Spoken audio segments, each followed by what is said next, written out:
নিরাপদ ঈদযাত্রা এবং স্বস্তির ঈদযাত্রা নিশ্চিত করবার জন্য ধারাবাহিকভাবে এই ঈদযাত্রার সাথে যুক্ত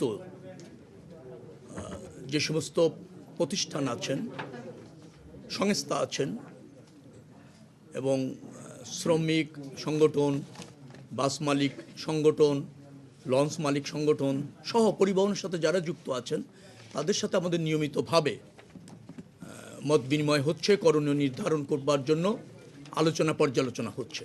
আমরা মনে করছি সেই সিদ্ধান্তগুলি কার্যকর করতে সব বিভাগ অঙ্গীকার করেছে, আগের যে কোনো সময়ের চেয়ে বেশি তৎপর থাকবে সেই প্রস্তুতিও তারা গ্রহণ করেছে এবং আমরা মনে করছি একটা স্বস্তির ঈদযাত্রা নিশ্চিত করবার জন্য যার যার অবস্থান থেকে যে দায়িত্ব আছে তা পালন করতে সবাই সক্ষম হবে এই প্রত্যাশা আমরা রাখছি।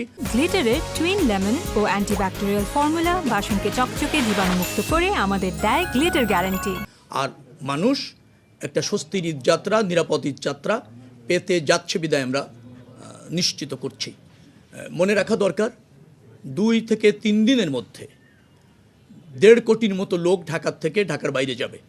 এটা একটা বড় চ্যালেঞ্জ। পৃথিবীতে অন্য কোনো শহরে এভাবে সীমিত সময়ের মধ্যে, নির্দিষ্ট সময়ের মধ্যে এত লোক ডিপারচার হয়, মানে ঢাকা শহরের বাইরে ডিপারচার হয়, এর কোনো মানে আমার জানা নেই। তবে ঢাকাকে এই চ্যালেঞ্জ সবসময় ফেস করতে হয়েছে। অতীতে মানে গতবার মোটামুটি ভালোভাবেই সেটা সফল হয়েছে। এবার আরও ভালোভাবে করতে আমরা সক্ষম হব বিধায় মনে করছি এবং সেই প্রস্তুতি আমরা ইতিমধ্যে গ্রহণ করেছি।